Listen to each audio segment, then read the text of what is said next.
Ser Podcast. Buenas noches. ¿Qué seudónimo vas a querer que utilicemos en los primeros minutos de la conversación? José Luis Berlanga. José Luis Berlanga. Vale. Arrancamos siempre esta entrevista en el mar. Uh-huh. Así que te voy a pedir que te sitúes frente al mar y me digas qué te viene a la cabeza.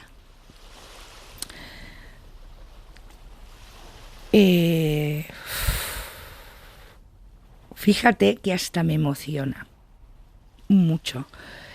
El mar en mi vida ha sido el motor de mucha, ha tenido mucha influencia sobre mi personalidad. Tengo que decirte que cuando he sido muy infeliz, de más jovencita sobre todo, el mar me ponía muy nerviosa, me daba miedo, mucho miedo, y me ponía nerviosísima. Y cuando he ido alcanzando más o menos la serenidad que la vida, esa serenidad que parece que tienes, que la vida te va dando como poco a poco, ¿no? Pues ahora me relaja. El olor a mar, además no el olor a mar como que decimos, ay, el olor, no, el olor a mar, la peste, el mal olor de cloacas que se meten en las ciudades donde hay mar, eso me transporta. Soy de Barcelona. Te voy a llevar a un sitio. Vale. A ver, sitúate en este momento. Una noche sales del molino con Andreu Montes, ¿no? Andreu Monte. ¿En serio? Entonces os subís en el Ford Fiesta y vais hasta Montjuïc. Y desde allí, los dos juntos, veis el puerto de mercancías. Entonces voy a ponerte una música y dime de qué podríais, por ejemplo, estar hablando.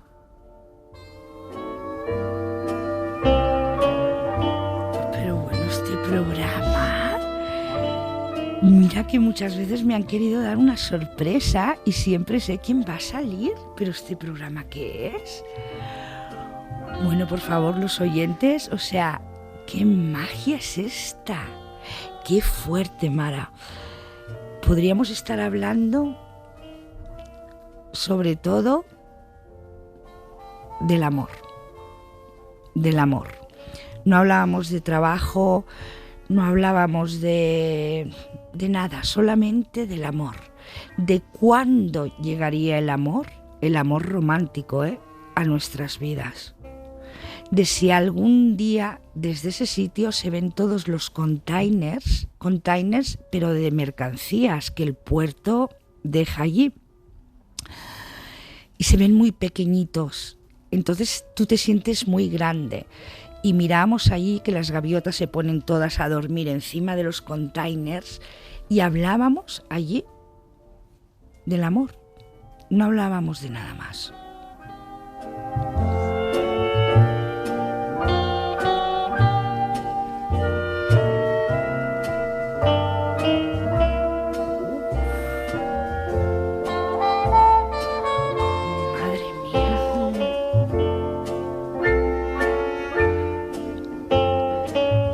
Confesarte, además, es que para mí no esperaba encontrarme esto. Primero porque ese amigo, cuando yo fui madre, hubo como una ruptura entre los dos sin hablarnos. No sé por qué, o quizás sí lo sé, porque la vida es así, nos separamos, pero hay amigos que los lleva siempre en el corazón. Uy, voy a acabar llorando.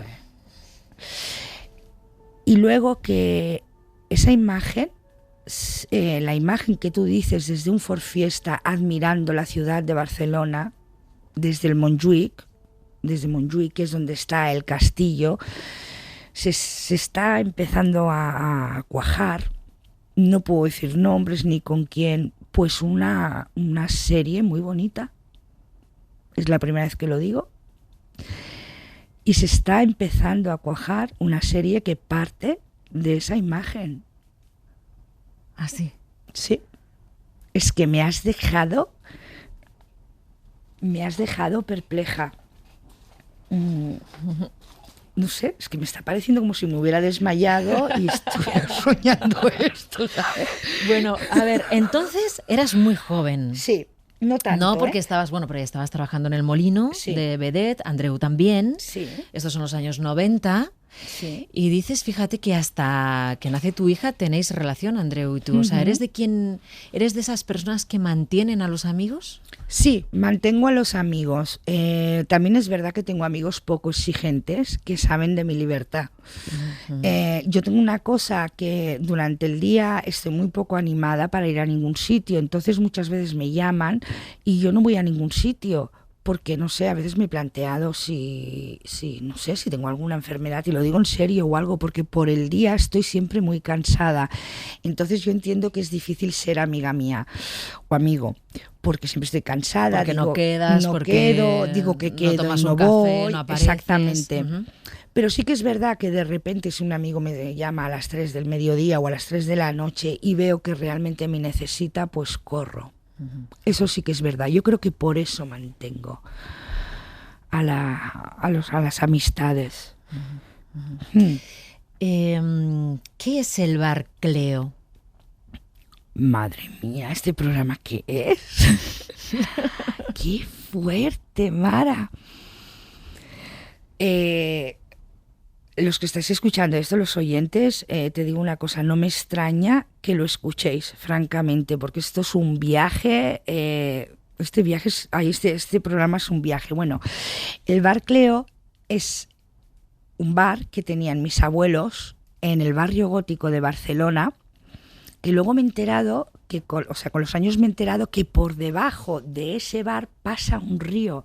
Estamos hablando de un río, pues de la época de los romanos, vamos, de un río, y al lado del bar, para que os hagáis una idea, habían unos lavaderos romanos que nosotros tirábamos cosas, etcétera, y eran de mosaico romano, y lo teníamos ahí como si nada. Claro, ahora entiendo, había el río y ahí lavaban las mujeres.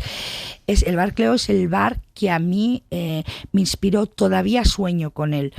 Éramos pequeños y era un bar que tenían, ya te digo, el bar más pintoresco del mundo. Era un bar absolutamente sucio. Lo regentaban tus abuelos, ¿no? Lo regentaban mis ahí abuelos. ellos, los dos. Exactamente, sí, era de ellos. Absolutamente sucio, donde iban muchísimos artistas. Bueno, mi abuela decía siempre, vienen artistas y políticos, porque estaba al lado del ayuntamiento de Barcelona. Decía, yo a Jordi Pujol lo conozco antes de tener poder, y siempre me decía, iba con un traje chaqueta que le brillaba de la mierda que llevaba. Y eso como se me quedó, ¿no? Y es que se juntaban políticos, era terrible, o sea, si hubiera ido allí Sanidad, o sea, se lo chapaban. Yo creo que por eso iba todo el mundo. Yo recuerdo de pequeña la magia inmensa. Cuando abría mi abuelo esa puerta, oía... Claro, en esas calles del barrio gótico de Barcelona el eco es brutal, los pasos se oyen de buena mañana y empezaban a entrar personajes. Me acuerdo de muy chiquitita que oía a unos que decían, bueno, pero vamos a hacer cama redonda o no. Yo no entendía entonces qué quería decir y para qué era la cama redonda. Luego nos hemos encontrado, las mesas eran de mármol. Entonces, cuando había mucha hambre de los bohemios de los años 70, ¿se entiende? Mi abuela decía, bueno, pues os doy de comer gratis, ¿no? Entonces, giraban el mármol y nos hemos encontrado obras supervaloradas de pintores que le decían, pues te voy a hacer aquí un cuadro. Sí, y nosotros pegábamos ahí abajo chiclets, de todo, ¿sabes? ¿Tú te has criado con esos abuelos, más o menos? No. Yo me he criado, de ahí viene mi dislexia, mis padres que vivían en el barrio gótico. Mi padre pensó que era mejor llevarse a mi madre a una ciudad dormitorio, ¿vale? Terrible, donde no había ni siquiera un casco antiguo. Entonces, cuando a mí me llevaban allí, era cuando yo me sentía lo que yo llevaba dentro. Y me acuerdo perfectamente que cuando me cogían y me llevaban a las afueras ya, a la ciudad dormitorio, el hecho de entrar en aquel sitio viviendo en un cuarto segunda de un piso de ladrillo visto, a mí eso me hacía muy desgraciada, sí, realmente. Fíjate, es que nada más arrancar la entrevista has utilizado la palabra infeliz cuando ¿no? hemos ido al mar y has dicho, en los momentos en los que me sentía infeliz, yo he tenido que ir al mar. Vale, ¿qué te hacía infeliz? Siempre estoy con el mismo rollo patatero un poco, pero es que con esta voz tuya tan bonita me llevas ahí, ¿sabes? Me hacía infeliz ver que mis padres, por ejemplo, no se llevaban bien, pero aunque se hubieran llevado bien, me hacía infeliz lo que me hacía daño a los ojos. Creo que fui una niña muy sensible, artísticamente hablando, ya no digo con o sin talento, Entonces me hacía infeliz el ruido de los coches. Me hacía infeliz no ver a gente con un vestido de terciopelo como veía en el barrio, o sea, en el barrio de mis abuelos o en el bar, en este caso. Es que me hacía infeliz todo. Entonces tratar con una niña así es que por más que quieras no sabes qué hacer también. Y lo siento, y mucha gente dirá, pues ponte a trabajar, eso sí que te va a hacer infeliz. Sí, ya. Aparte trabajé, pero me hacía infeliz cuando empecé a trabajar en el Burger King o uno de estos, una cadena catalana que había, pues me hacía infeliz la luz esa de tan fuerte de fluorescente. Y yo se lo comunicaba a mi madre, pongamos otra luz en la cocina o pongamos los bares. Esa luz me hacía muy infeliz. ¿Sigues manteniendo ese nivel de sensibilidad? ¿Sigues siendo sensible? No, porque ahora te voy a decir una cosa y creo que es un acto de generosidad de mi parte. Me tomo pastillas antidepresivas para no estar siempre así, porque si no, no lo aguantas. Y creo que ayudo a bastante gente. Es verdad que no he probado con yoga y no he probado con meditación, probablemente, pero es que yo no era feliz así. Es que es terrible entrar en un sitio y porque no te guste el sofá,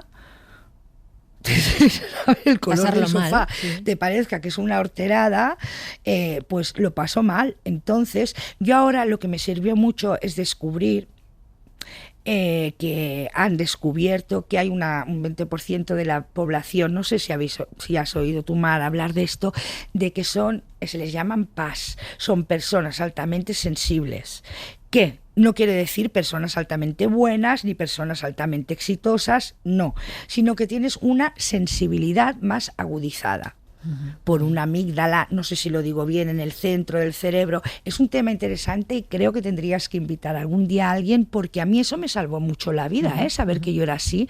Molestan las luces, molestan según qué cosas. No estoy diciendo que sea una persona mejor, porque también soy más envidiosa seguramente que los demás, ¿sabes? Y seré muchas cosas buenas y muchas malas, pero ese descubrimiento a mí me tranquilizó. ¿Por qué Yolanda Ramos se ha puesto José Luis Berlanga de seudónimo? Porque José Luis Berlanga a mí me hace estar en casa. Cuando yo veo una película suya pienso, esto es. No me digas esto es el qué, pero digo, esto es. Ahí hay algo ahí hay algo que me hace seguir adelante. No me digas el qué, me imagino que es como para un creyente cuando va a la iglesia, o como cuando ves por primera vez a alguien y te enamoras, que dices, este es, pero este es que no lo sé, pero este es. Y con Berlanga a mí me ocurre eso, y cada vez más, Y cuando leo alguna entrevista o escucho alguna entrevista de él, el otro día vi un documental de él y decía, me encantan las terrazas de los bares. Y es que yo me pasaría todo el día en las terrazas de los bares. Y muchas veces que digo, vale, este es el patriarca de mi tribu. ¿Qué es una tribu para ti? Que lo citas mucho. Has dicho varias veces, sentí que pertenecía a una tribu, por ejemplo, cuando entras en Paquita Salas y descubres a los Javis, ¿no? O sea, ese concepto de tribu, ¿qué es para ti? Yo creo que la tribu es un grupo, en este caso, de personas y de cosas y tu trabajo que te hace sentir estar donde tienes que estar en esta vida. ¿Entiendes? Eso es una tribu. Y por estar fuera de la tribu, de tu tribu, en una tribu equivocada, creo que mucha gente ha sido muy infeliz. Porque el camino que tú has hecho no es fácil, No. Yolanda, no es nada fácil. Estuviste en Mallorca, donde te fuiste con un bocata de jamón y 5.000 pesetas. Exacto. Volviste a casa, ¿no? Luego entraste, que esto a mí sí me gustaría que dedicáramos un tiempo al Molino, ¿no? Que es un lugar mítico de Barcelona donde entras de vedette. Esa imagen que tenías con Andreu era cuando salíais los dos del Molino, de trabajar, ¿no? De trabajar. Sí, sí. Vale, y alguna vez has dicho que aprendiste mucho ahí, porque de vedette haces de todo. Sí. Cantas, bailas, vas con tacones, haces un striptease, te muestras, seduces, ¿no? Haces todo. Pero tampoco has dicho ser muy feliz ahí. Bueno, es que es muy duro, ¿eh? Es que el Molino, por ejemplo, no era el Arnau. El Arnau, para que lo sepan los oyentes, era un teatro como mejor a priori, para mí era mejor el Molino, ¿no? Como de una categoría superior donde la gente que bailaba, pues bailaba, eran bailarinas y tal. Lo nuestro era un poco como en la vida, ¿sabes? Se te da esto. Si lo aprovechas bien, saldrás... O sea, era duro. Había mucha competencia, ¿no? Es el mundo del cabaret. No, era duro porque no hacía falta que fueras bailarina ni nada. Te cogían si eras alta. Entonces era de una dureza brutal, no por eso, qué duro, sino por el tipo de gente que éramos, porque hacíamos triplete, no doblete en una actuación. O sea, los sábados yo entraba a las 5 de la tarde y salía a las 5 de la noche. Y porque éramos gente que estábamos allí con vidas muy diferentes y en su mayoría bastante duras. En su mayoría, por no decirte todos, bastante duras. Nadie pasaba por allí de una casa normal. Bueno, que no se lo tome nadie mal, entiéndeme, había de todo, claro que sí. Pero éramos gentes o que habíamos querido ser actrices y no nos atrevíamos, como en mi casa, a ir a un casting. Andrés Montes era el hijo de la tintorería de delante. Entonces no tenía una escuela de baile, o sea, no tenía una escuela, no era bailarín. Entonces se puso otro enfermo, venga, vente. Éramos gente que habíamos ido a caer allí por alguna situación extraña. Había gente trabajando allí que sus padres no sabían que trabajaban allí. ¿Sabes que hay una imagen bastante conmovedora que has relatado tú? Que es el día que cierran el Molino. Sí. Entonces, en una frase resumes todo eso que estás contando. Nos hicieron salir con prisas, fuimos a los camerinos a recoger nuestras cosas y Antonio Vargas, que llevaba 30 años allí, no se llevó nada. Nada. Salió con las manos vacías. Con las manos vacías. Es muy fuerte, ¿eh? Con las manos vacías. Se fue y se fue a jugar a las máquinas tragaperras. Y al poco tiempo murió.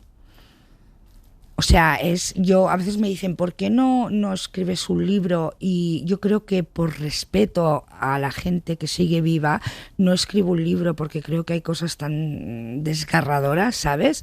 Quiero decir, claro, luego cuando yo de repente ya empiezo a salir y a meterme en la tele y tal, hay cosas que digo, madre mía, ¿sabes? O sea, si esto supieran... No es un sitio de music hall, no es revista, que era otra cosa. Aquí se nos comían las ratas. Fíjate que cuando tuviste aquella intervención en televisión en la que ahora con lo de José Luis Moreno ha salido tanto, esa famosa vez en la que le reclamas 25.000 pesetas, en realidad esa frase resume mucho de lo que tú estás diciendo. Y tanto, porque acababa además de cerrarse el Molino. Y yo no tenía ni un duro. Luego el Estado nos dio algo de dinero, pero ahí no tenía ni un duro. Hacía como 2 meses o 1 mes que se había cerrado el molino y nos dejaron muy bien acertado esto que me dices, porque fue así. En media hora lo tuvimos que recoger todo. En media hora. Entonces, para mí esas 25.000 pesetas es que era mi comida, porque te quedas en nada. Yo empecé a hacer entonces, a la semana siguiente me dijeron, pues haz striptease en despedidas de solteros, que no tenía nada que ver con lo que yo hacía, pues las tuve que hacer. El molino es como un poco, desde luego es para estudiarlo, de verdad. ¿Y sabes lo que me ha pasado, lo más fuerte? Yo siempre sacaba, mira lo que es la vida, Mara, siempre sacaba fuerzas pensando, algún día saldrás de esto, ¿vale? Algún día saldrás de esto, de lo que ves, de la miseria que pasamos todos, de cómo estamos viviendo, porque pasábamos miserias a nuestra manera de bueno, la miseria que se pasa en un teatro de music hall, entiéndeme, ¿no? Y yo siempre decía, no, algún día estarás en el cine que te gusta, algún día estarás, bueno, y me hacía muchas fotos soñando que eso algún día serviría de inspiración. Ahí había ido Fellini y quedó prendado, ¿eh? Yo no estaba todavía, Federico Fellini estuvo en ese teatro y flipó. Empecé a reunir fotos maravillosas de gente en camerinos, fotos, pues en la última mudanza que he hecho de mi casa me las han perdido todas. Como 300 fotos, no guardo absolutamente nada. La gente en mi casa me decían, ¿cómo puede ser? No tengo ni una foto, y había cada foto histórica, maravillosa. Pues pensé que me dio lo mismo, fíjate, me dio lo mismo. Me podía haber entrado un ataque, pues me dio lo mismo, porque la única que no se había perdido era yo. Jo, has visto, ¿no?, que hemos puesto la música de Fellini. Buah. Cuando estábamos citando esa imagen del molino al principio. Por eso te emocionaste, por todo esto que dices, te emocionaste tanto cuando te dieron el feroz. Es que es muy impactante esa imagen. Sí. Cuando sales con el feroz, lloras, que te dan por Paquita Salas, por tu personaje, sí, ¿no? Sí. Noemí. Y sales, y yo sé, esas 2 primeras palabras que dijiste es, mira a Mario. Sí, de mi pareja. Mira a Mario. Con el premio en la mano, y es que verdaderamente estabas llorando de verdad. Sí. Era un lloro de mucho esfuerzo, no quiero decir con eso que pero también de venir de un sitio muy extraño y ser admitida de alguna manera en esa tribu. Volvemos a hablar de la tribu. A mí me emocioné y le dije, mira, Mario, a mi pareja, sí, fue de verdad, fue muy de verdad.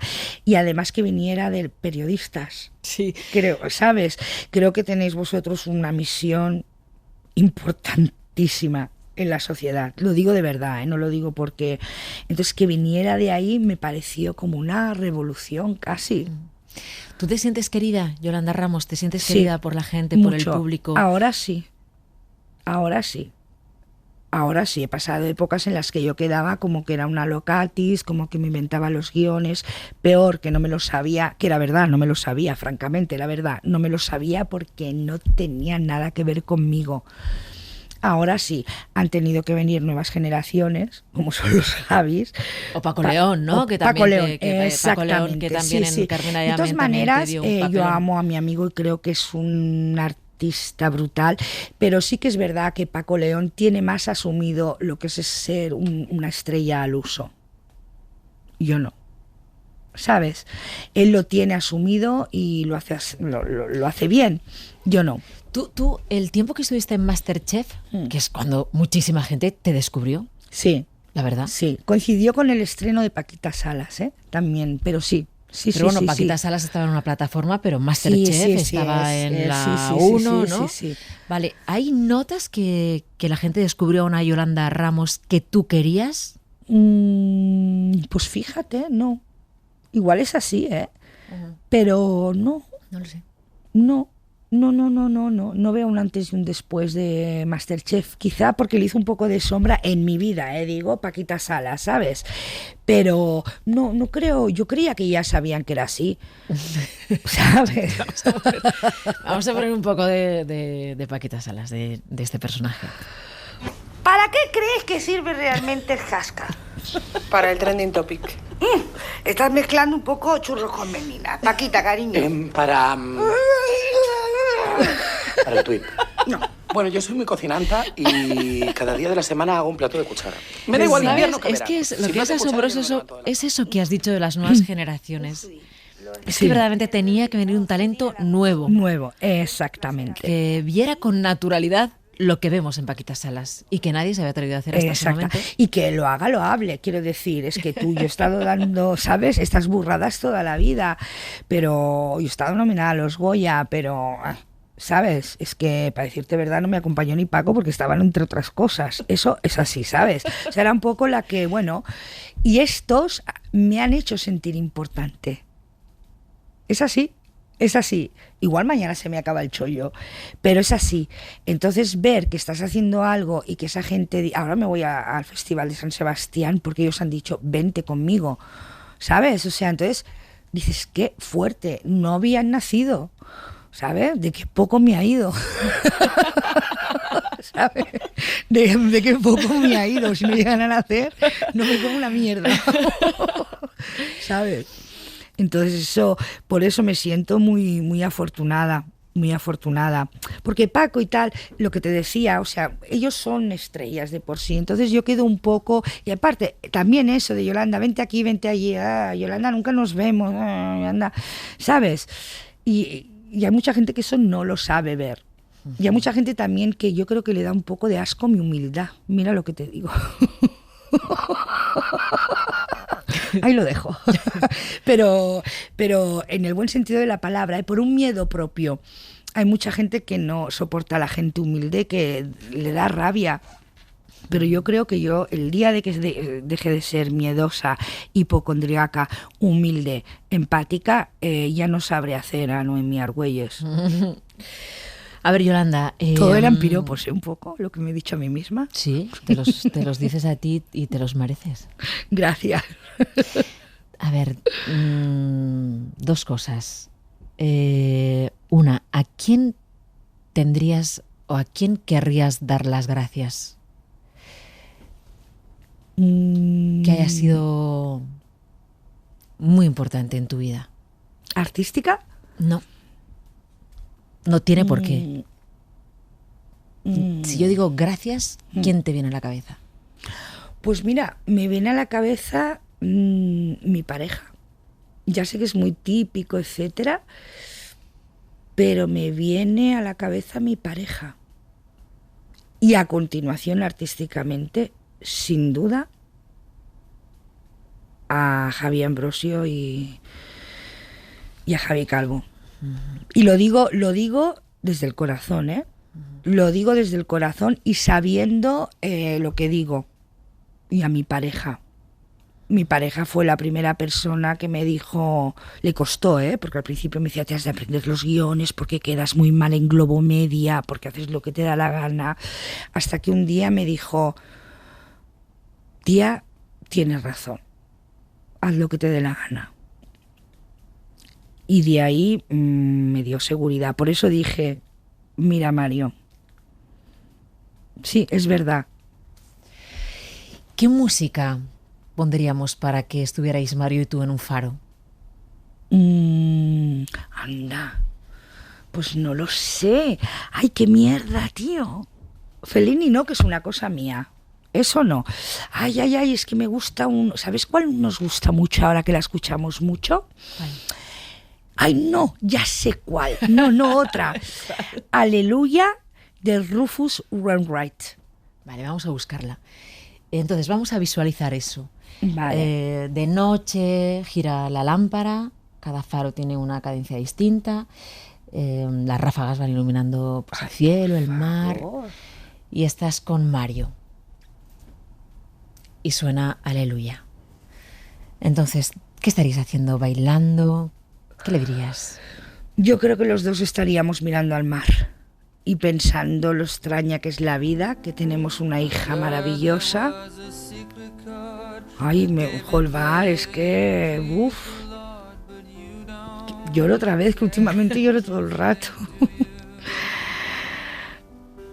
Que tenemos una hija maravillosa y que ya pase lo que pase, estemos juntos para el resto, ¿no? Pues hemos coincidido en la vida, ¿no? Hemos coincidido en la vida y eso ya no nos lo quita nadie. Y sobre todo pensar en nuestra hijita, en eso, y que somos de la misma tribu, y que pase lo que pase, ya no somos hombre y mujer, somos familia.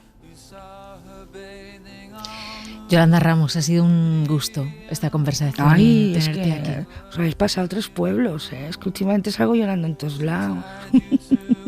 Muchas gracias, Mara. Con razón todo el mundo me decía que viniese.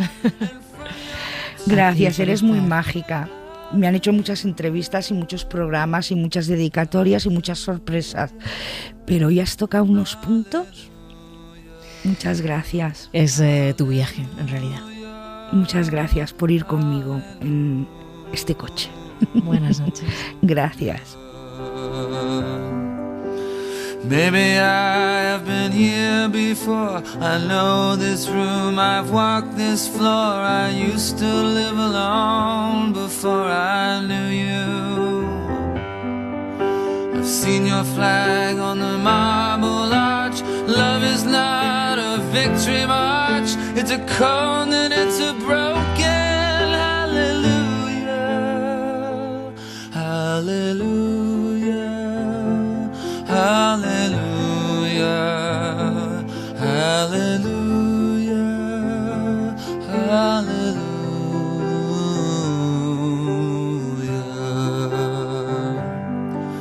There was a time you let me know what's real and going on below, but now you never show it to me, do you? And remember when I moved in you, the holy dark was moving too, and every breath we drew was hallelujah. Suscríbete al Gato Pardo. Todos los episodios y contenidos adicionales en nuestra app de Cadena Ser y en nuestros canales de Apple Podcast, Spotify, iVoox, Google Podcast y YouTube. Escúchanos en directo en la Ser de lunes a viernes a las 2:10 de la madrugada. Maybe there's a God above, and all I ever learned from love was how to shoot at someone who outdrew you.